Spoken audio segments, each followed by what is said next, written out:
Okey, apa yang saya nak kamu tahu berkaitan dengan task nombor 2, dia berkaitan dengan site analysis. So site analysis kamu ni sebenarnya assignmentnya dia melibatkan satu kelas. Satu kelas, satu site, satu kelas yang buat.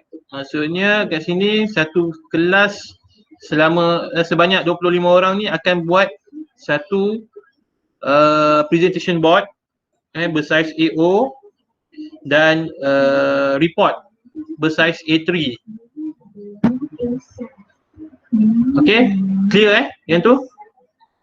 Maksudnya ni kerja berkumpulan satu kelas. Dan tugasan ni perlu orang kata dibahagikanlah sama rata. Semua ahli grup ataupun semua ahli kelas kamu. Clear Clear. Okey, maksudnya task nombor 2 ni untuk assignment satu kelas.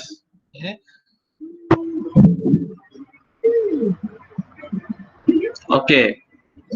Step 2, 21. Okey, lagi 4 minit je.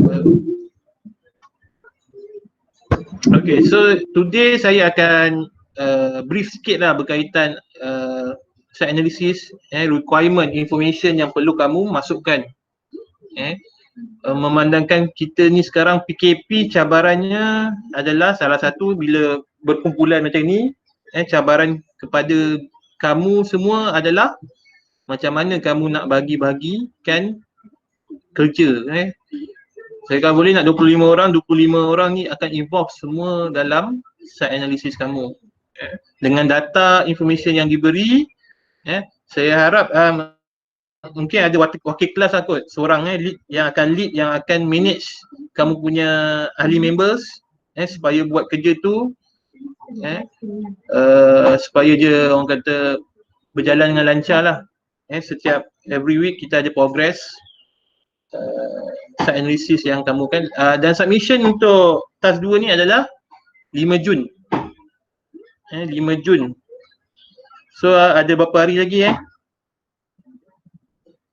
ada lagi yang 30 lebih hari So rasanya okey lah kot, masih sempat lah kamu untuk prepare. Okey. Alright, apa yang dikatakan site analysis tu saya akan bagi tahu sekejap lagi. Kita terus sekarang boleh kita terus sekarang kita punya lectures for today's. Boleh. Alright.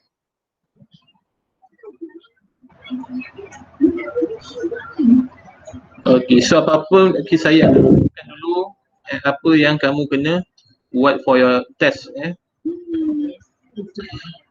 Test 2 ataupun project 2, the visual site. Visual site ni maksudnya site site yang kita akan bagi.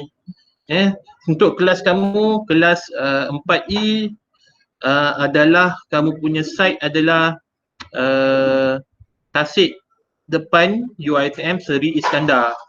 Tasik depan bukan Tasik belakang. Yang tempat kamu jogging-jogging tu kan. Itu saya rasa kamu familiar kot dengan site yang diberi ni.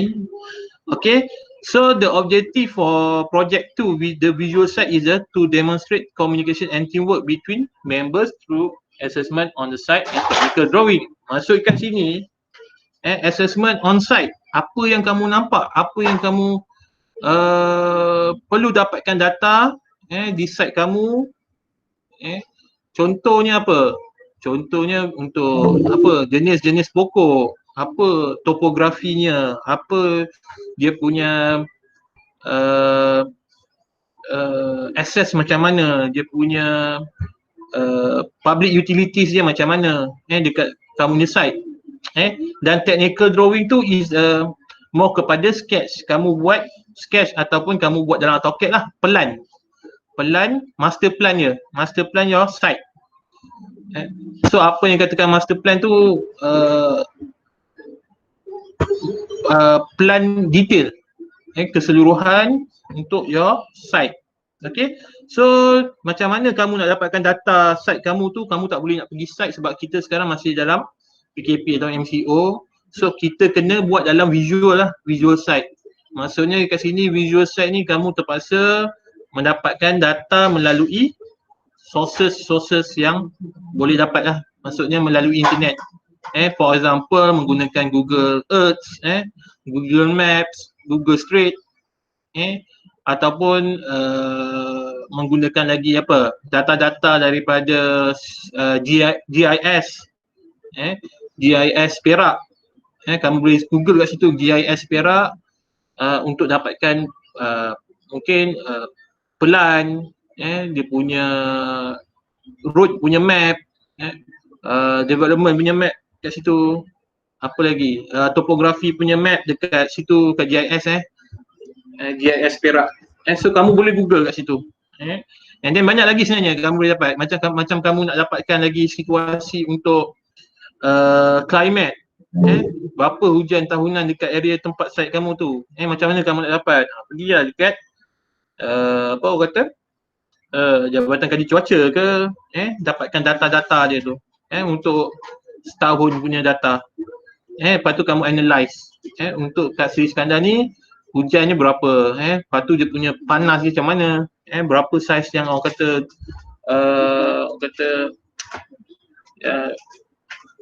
dia punya tahap kepanasan dia, dia punya orang kata berapa degrees lah dia punya yang selalu dekat Perak Tengah ni.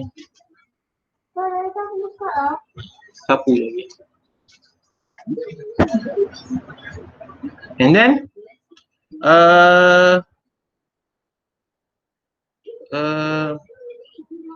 site kamu tu radius dia 200 meters. So apa yang dikatakan site kamu 200 meters tu, apa selain dalam site kamu punya boundaries, luar boundaries tu pun dikategorikan kalau dia cover untuk 200 meter, dikategorikan sebagai benda yang berada di dalam site kamu. Contohnya apa, dalam site kamu tiba-tiba dalam kamu bila buat pelan kamu, lepas tu kamu buat bulatan kat dalam tu untuk radius 200, dia punya range 200 meters, kamu dapati pondok pengawal depan UiTM tu termasuk dalam 200 meter. Jadi benda tu boleh dikategorikan sebagai pos pegawai, polis bantuan tu termasuk dalam adjacent building ke ataupun public building atau katanya dalam kamu punya topik nanti. Alright. So site background, ini information yang perlu ada dalam site background kamu. Perlu ada.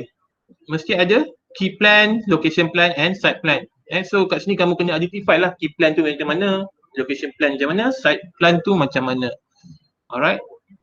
And then mesti ada existing site plan. Maksudnya macam mana kamu dapat existing site plan ni, saya cakap tadi lah. Kamu kena refer lah balik ke dalam GIS Perak ke, kalau kamu ada sebelum ni ada pelan asal UiTM kan, pun boleh Google lah, tengok dapatkan data daripada situ ke. Okay. And then site location lah. Site location ni maksudnya dia berada di mana, dia punya GIS dia, GPS dia, DPS koordinat dia, dapatkan lah data dekat situ. Dia berada dalam lokasi mana, di Perak Tengah ke, di area Setiawan ke, di area Manjung ke, tak tahu. So itu that is a site location. Site orientation ni kamu kena dapatkan dia punya bentuk lah, site kamu macam mana. Lepas tu dia punya tanda north, tanda utara dia tu. Apa yang dikatakan tanda kena ada benda tu, simbol utara tu untuk kamu tentukan apa? Untuk kamu tentukan di mananya matahari tu terbit, di mana matahari tu terbenam. So kalau matahari tu terbit daripada east ke west kan. So kalau kamu dah ada utara, so kamu dah boleh identify lah kat mana matahari tu akan terbit dan kat mana matahari tu akan terbenam. Okay, sunrise dengan sunset. Alright, so ada pula juga topografi. Apa yang dikatakan topografi ni, kamu kena dapatkan pelan tu melalui GIS Perak juga rasanya. Yang mana daripada topografi ni kamu boleh identify yang mana kamu punya site ni dia punya topo je macam mana, berbukit ke, rata ke, berpaya ke, ataupun lower lah, tanah. Sebab saya rasa kamu punya site ni memang ada ketiga-tiganya. Tapi macam mana kamu nak buat topografi punya plan tu macam mana? So kamu kena tengok lah. Alright, so boundaries adalah kamu punya sempadan. Lepas tu ada vegetation. Vegetation ni adalah pokok-pokok. So pokok-pokok ni bila ada pokok-pokok maksudnya kamu kena identify lah kat dalam plan kamu tu di mana setiap lokasi yang ada pokok. Maksudnya kamu kena buat plan untuk vegetation saja. So kalau boleh kat sini, kalau ada berapa point kat sini? 1, 2, 3, 4, 5, 6, 7, 8, 9, 10, 11, 12, 13, 14. Ada 14. Mungkin ada 14. 14 ataupun dalam 10 kot. Pelan. Pelan yang berkaitan dengan topik-topik yang ada ni.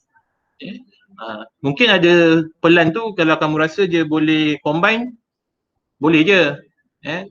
Macam topografi ni dengan site orientation mungkin boleh combine satu plan. Mungkin macam tu. Vegetation dengan public utilities mungkin boleh combinekan satu plan saja. Okay. Access traffic flow, spatial circulation, environmental condition dia. Ni yang saya cakap tadi, kamu kena dapatkan climate dia macam mana. Jenis hujan macam mana. Dia punya suhu dia berapa. Site constraint, adjacent building adalah building yang berdekatan ataupun selepas sempadan atau boundaries tu, itulah adjacent building, bangunan paling hampir dengan kamu punya site. Okay, so ada local authority requirement, act and regulation. Okay, so yang ni local authority requirement ni kamu kena tahulah kamu punya site tu berada di dalam mana, Perak Tengah. So kalau Perak Tengah apa punya guideline yang kena pakai. Apa-apa lah, maksudnya kalau kamu nak buat pembangunan for development untuk your site, kamu kena pergi ke local authority lah, local authority yang berdekatan dengan kamu punya site. Lepas tu kalau kamu nak buat taman rekreasi ke, kamu nak buat hotel ke, kena ambil act yang tertentu lah. Tapi yang ini orang kata just orang kata site analysis saja. Site analysis ni maksudnya sebelum kamu nak buat development sesebuah projek, kamu kena pergi ke site tu, kamu identify dia punya bentuk lah site kamu tu, dia punya area macam mana, size macam mana, muka bumi banyak hutan ke, tanah lombong ke, apa ke. So, bila kamu dah pergi site, kamu dah dapat gambaran, dan bila kamu balik, kamu identify lah, okay, tanah ni sesuai tak nak buat untuk development kamu. Sekiranya tanah, kalau kamu pergi situ, oh tanah ni berbukit, macam mana kamu nak cut bukit tu, macam mana kamu nak fill dia punya bukit, nak kasih dia landai, itulah maksudnya. So site analysis ni dia more kepada feasibility studies dulu lah, maksudnya perkara utama sebelum kamu nak buat development. Okay. Okay, so ni limitationnya lah, kamu boleh baca. Kat sini requirement yang saya nak highlight kan, your presentation board is bersize A0 dan report of the all-site studies is A3. Maksudnya apa yang ada kat dalam ni, yang information yang ada ni perlu ada, dan perlu buat dalam bentuk reporting dan presentation board. Okay. Faham Faham ya?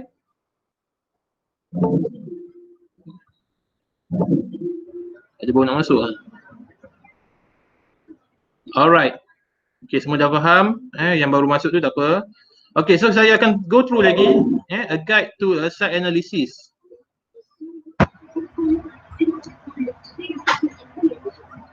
Keluar gambar tak? Ada.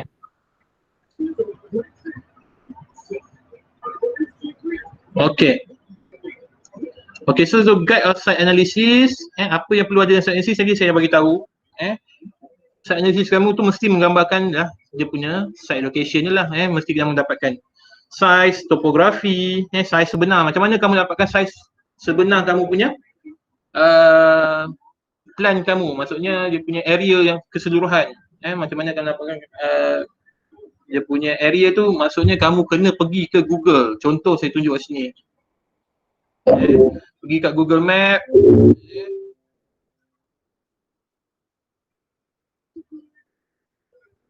Okay, so pergi kat sini Seri Iskandar.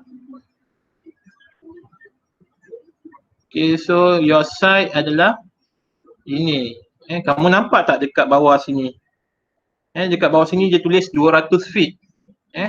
So 200 feet tu kamu boleh kategorikan dia adalah kamu punya scale lah. 1/200. So kalau kamu zoom lagi dia 1/200 lagi. Okay, yang ni 1/100. Okay, so kat sini kamu boleh dapatkan lah. Boleh kira lah kat sini. Macam mana kamu nak kira, mungkin kamu kena pakai benang. Benang, kamu ambil dulu dia punya sebelah sini ke sini, dapatkan dia punya jarak dia. Lepas tu kat sini ke nak dapatkan area kan, panjang kali lebar. Dapatlah area keseluruhan kamu punya site. Dan macam mana kalau kamu nak kira pula dia punya panjang track jogging ni kan, mungkin kamu kena pakai benang juga. Gambar ni kamu kena set. Kamu tengok dulu kat bawah ni. Dia 100 feet ke 200 feet. Kalau kamu ambil 100 feet, okey lah. So kamu kira lah dulu pakai pembaris, pakai benang. Letaklah dekat track tu. Sepanjang-panjang track tu, sampailah semua track tu kamu dah cover dengan benang tu. Lepas tu kamu kira. Ukur balik benang yang kamu dah orang kata habis kira tadi kan. Kalau panjang dia mungkin tiba-tiba dah habis tu adalah 10 cm lah kamu punya benang tu kan. So kalau 10 cm kamu darabkan dengan scale kamu 100 ni tadi yang belah kanan tadi. Yang ni dekat Google Map. So jadi total keseluruhan your track punya panjang adalah 1 kilometer. Contoh ni contoh. Alright. So daripada sini kamu boleh nampak lah kamu punya vegetation macam mana. Kamu punya pokok-pokok berada kat mana. So senang lah. Kalau kamu nak 3D kan, kamu boleh 3D kan lah. Tengok dulu. Tapi 3D dia tak 3D pun, sama je. Cuma kamu nak analyze, nak tengok macam mana gambaran structure dia senang. Alright. So clear untuk dapatkan area macam mana nak kira.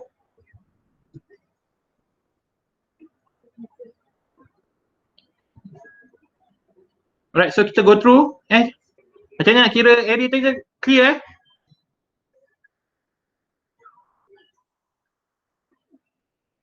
Clear, okay. Alright, so apa yang dikatakan site analysis tadi saya dah bagi tahu. Okay,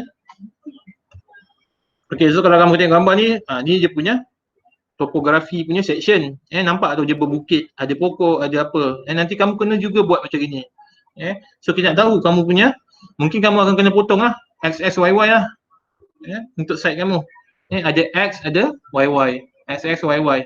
Itu untuk siapa group yang kena buat topografi lah. Maksudnya dia selain daripada dia buat plan, dia kena juga buat section X, Y for your site analysis punya topografi. Dan plan tu mestilah complete lah dengan structure sekali. Alright. Okay, yang ni tak apa.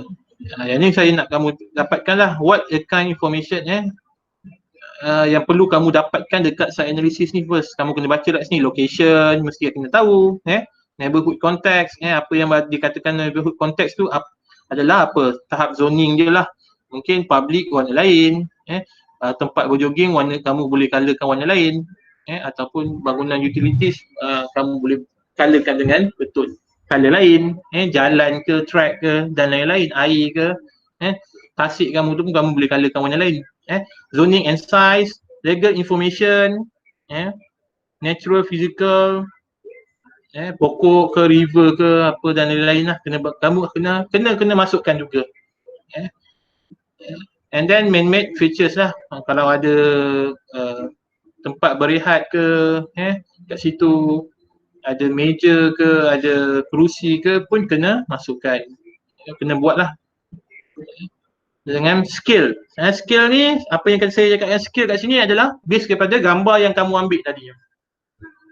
Gambar yang kamu print screen daripada Google Map tu kamu kena tengok. Kalau kamu ambil 200 feet, 1:200. Kalau kamu ambil 100, 1:100. Kalau kamu punya zoomkan lagi dekat, 1:50. Kamu terpaksa kena pakai 1:50 punya scale lah. Tu based on kepada situasi lah. Situasi sebenar lah. Kena tepat jangan ada salah calculation. Bila salah calculation tu maksudnya site analysis kamu tu gagal lah. Okay, so yang ni kamu boleh baca lah nota ni. Apa yang dikatakan utilities, apa yang dikatakan climate, apa yang kamu harapkan climate tu apa yang kamu kena ambil. Sunpack angle, flooding ke, pernah berlaku banjir ke situ. So ini adalah kamu kena ambilkan, masuklah topografi sebenarnya. Okay, tapi yang kat sini saya nak kamu kena identify. Kamu kena belajar site analysis punya simbol.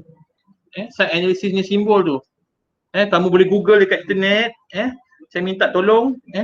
Kamu google dekat internet apa yang dikatakan site analysis punya simbol. Banyak sebenarnya site analysis punya simbol. Setiap bentuk arrow tu dia ada peranan masing-masing. Dot dot dot yang bentuk macam apa tu semua ada dia punya fungsi masing-masing. Okay. So kalau saya tengok kat sini, ni pelan ni. Kalau kamu tengok pelan ni,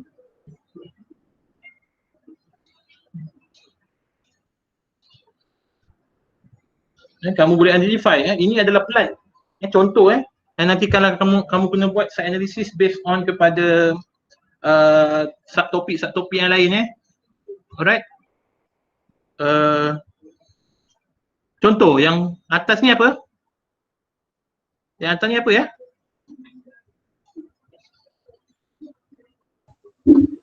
Cakap pun tak apa. Saya tak buka ni. Tak nampak. Pelan yang atas sekali tu apa? Yang macam tu pelan apa Pokok. Tu itu mungkin boleh dikatakan pelan vegetation lah. Pokok-pokok. Yang di sebelahnya Kontur. Ataupun topografi lah. Dia ada grid yang menunjukkan kawasan tu tinggi, kawasan tu rendah. Mana nak dikatakan kawasan tu mendatar macam mana. And then yang ni adalah apa? Sebelahnya ni. Ni mungkin dikatakan walkway ke ataupun flow lah, road flow ke. Mungkin kalau kamu punya track tu mungkin track jogging kamu boleh mungkin ada banyak. Mungkin orang yang access lain untuk jogging track lain, dia punya simbol dia. Kamu boleh identify kat situ. Okay, so yang ni, yang bawah ni yang macam arrow yang panjang besar ni. Angin. Itu angin yang ini pula sebelah je ni adalah mungkin dia punya public punya ataupun public utilities punya sistem piping ke, kita tahu. Macam itu. Yang dot-dot tu mungkin dia punya plumbing je. And then yang ni pun sama, yang sebelah ni arrow ni dia mungkin boleh jadi angin, dia mungkin boleh jadi view daripada orang luar, public view atau lain-lain. Yang belah bawah arrow yang banyak ni pun sama. Ini mungkin access. Mungkin yang tu jalan utama, yang ni mungkin public punya jalan, yang ni mungkin private punya jalan. Okay. Abang panggil mama suruh ambil. Okay, dan yang last kali ni adalah apa? Building. Building. So kalau kamu tengok building ni, ada yang di dalam boundaries, ada yang di luar boundaries. Maksudnya kat sini yang di luar boundaries tu dia termasuk dalam 200 meter kamu punya range. Tahu? Jadi dia dikategorikan, maksudnya termasuklah untuk berdekatan yang boleh cover untuk 200 meter site kamu. So yang kat luar ni boleh dikatakan adjacent building kan, sebab dia berdekatan dengan boundaries. Yang di dalam ni adalah building kamu lah. Sebab di dalam boundaries dia adalah structure building dalam bangunan kamu. Alright, itu yang saya nak kamu faham berkaitan dengan site analysis kamu.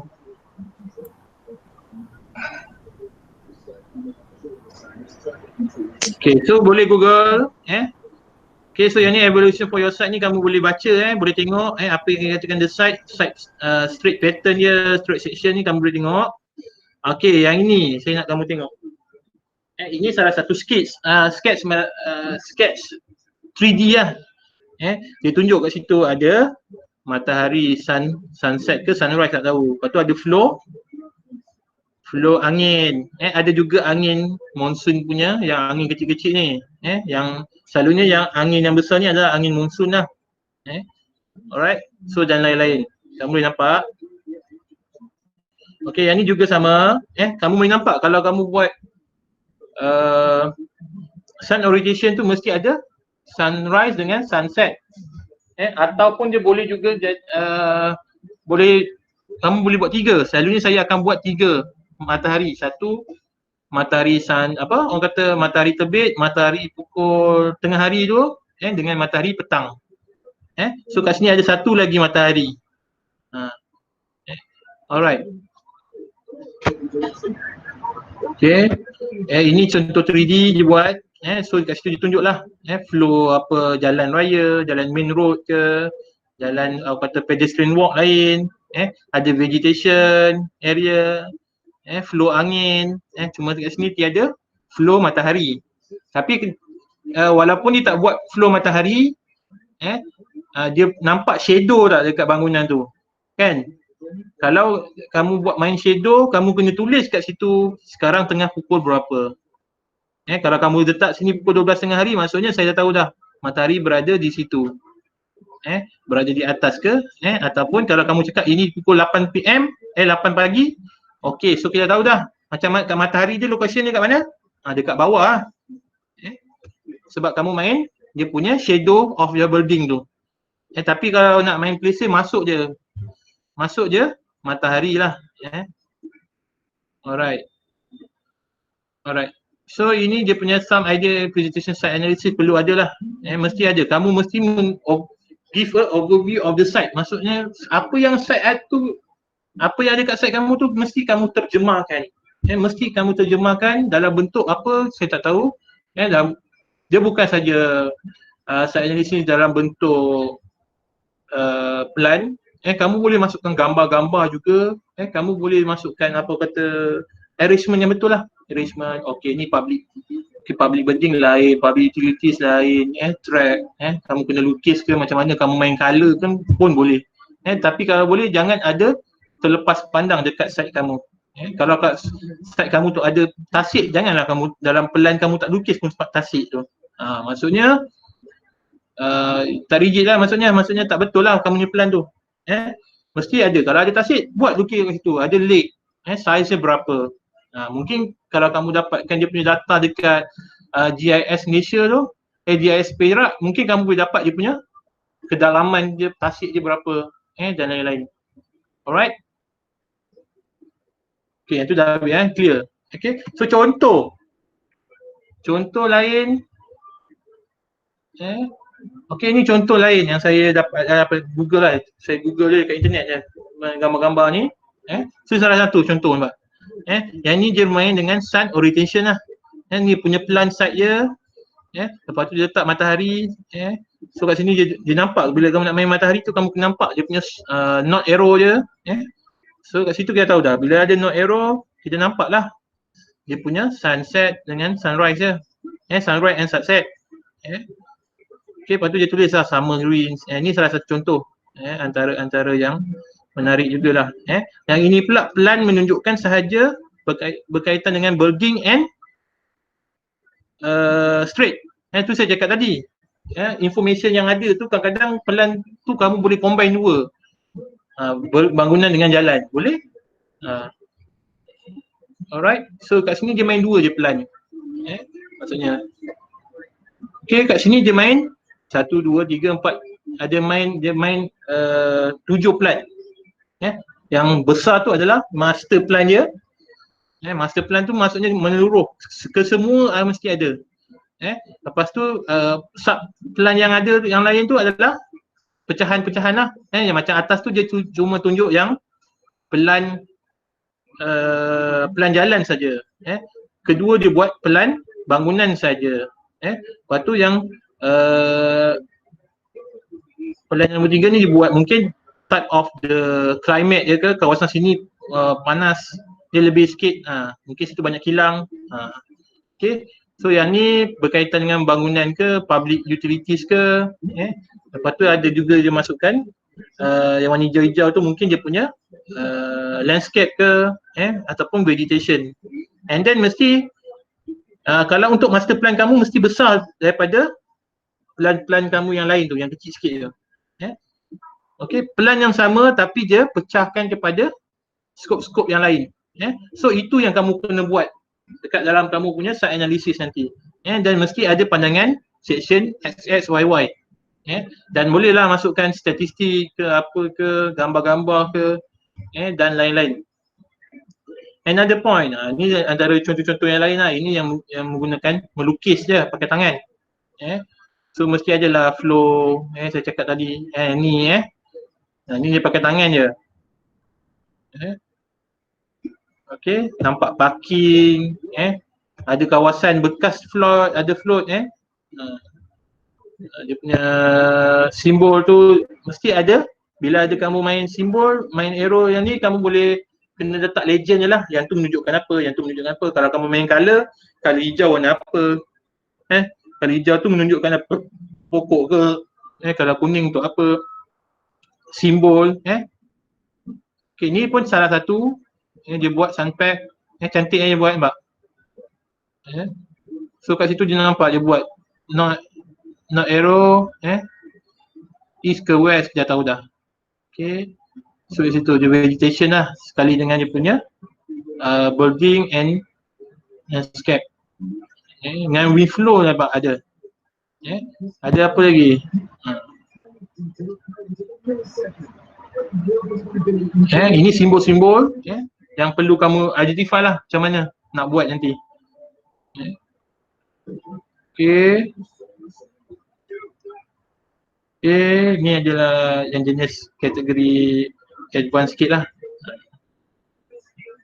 Kamu boleh google gambar-gambar ni, boleh check site analysis punya gambar untuk kamu punya requirement lah yang kamu nak boleh masukkan lagi. Okay, ni contoh-contoh yang ada site architecture, site analysis simbol. Simbol pokok macam mana, simbol wind direction macam mana, label, pedestrian access, vehicle access, public access, private access dan lain-lain tu. Kamu boleh tengok lah, banyak lagi sebenarnya kamu boleh dapatkan. Kalau kamu tengok pelan yang ni, ini pelan topografi. Pelan topografi tak banyak building tapi dia banyak kepada grid line yang menunjukkan kawasan tu tinggi ke, rendah ke, macam mana. So kat situ boleh tunjuk lah. Dia buat kat sini dia potongan je. B ke B1 macam mana. Oh dia menurun. Dia macam mana peratannya. Kamu boleh juga buat lah macam mana. Ikut kreativiti kamu. Alright. Okay, habis lah contoh yang ni. So clear yang ni.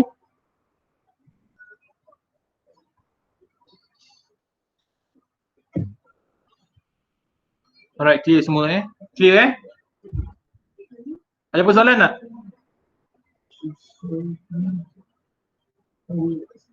Okey dah, saya punya lecture dah habis. Ada persoalan tak?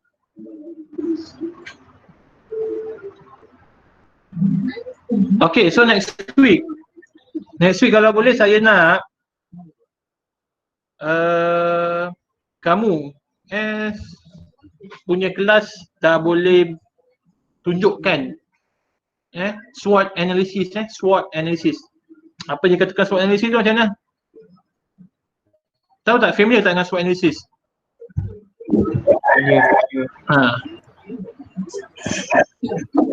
SWOT analysis tu. SWOT analysis tu dia ada strength, dia ada weakness, dia ada opportunities dengan threat. SWOT saya tulis ni. SWOT. Next week Next week kalau boleh saya nak data SWOT analisis dan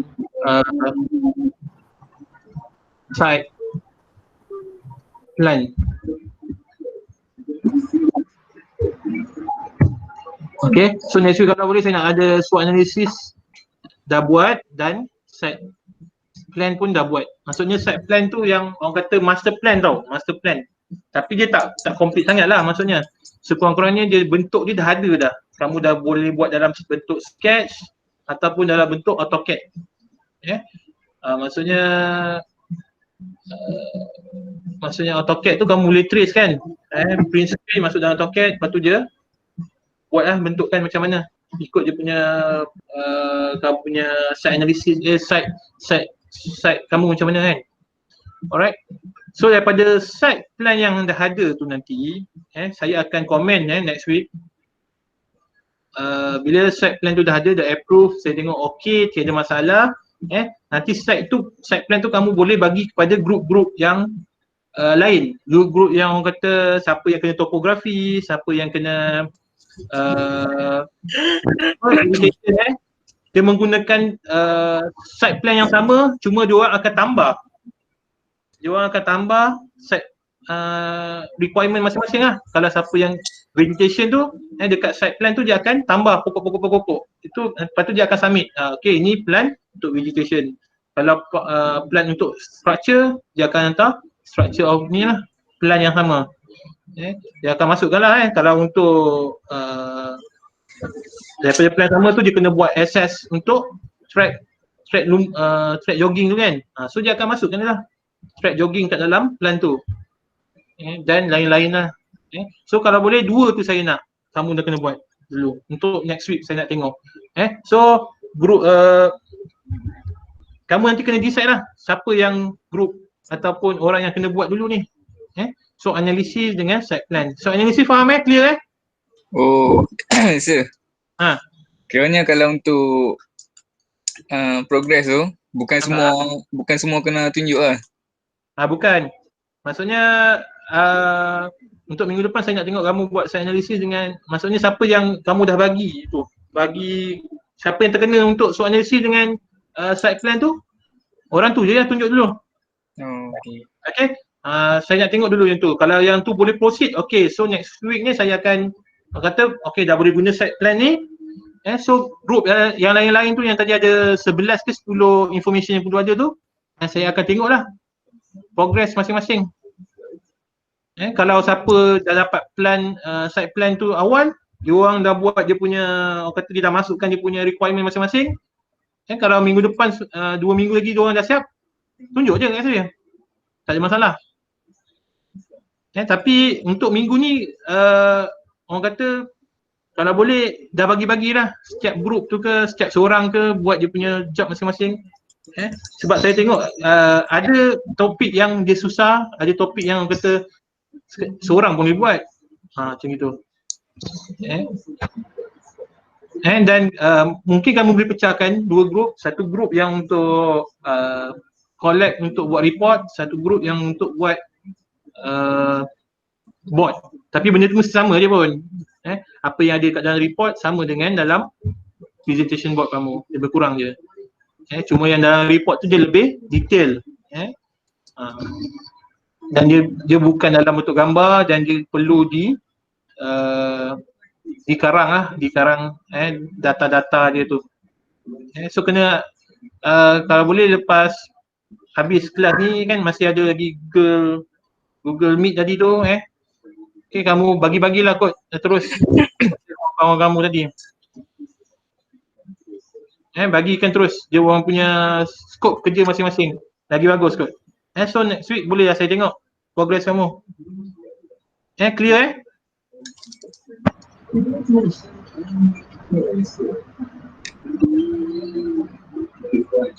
Okay tak? Okay, kalau ada masalah, ada soalan lagi tak?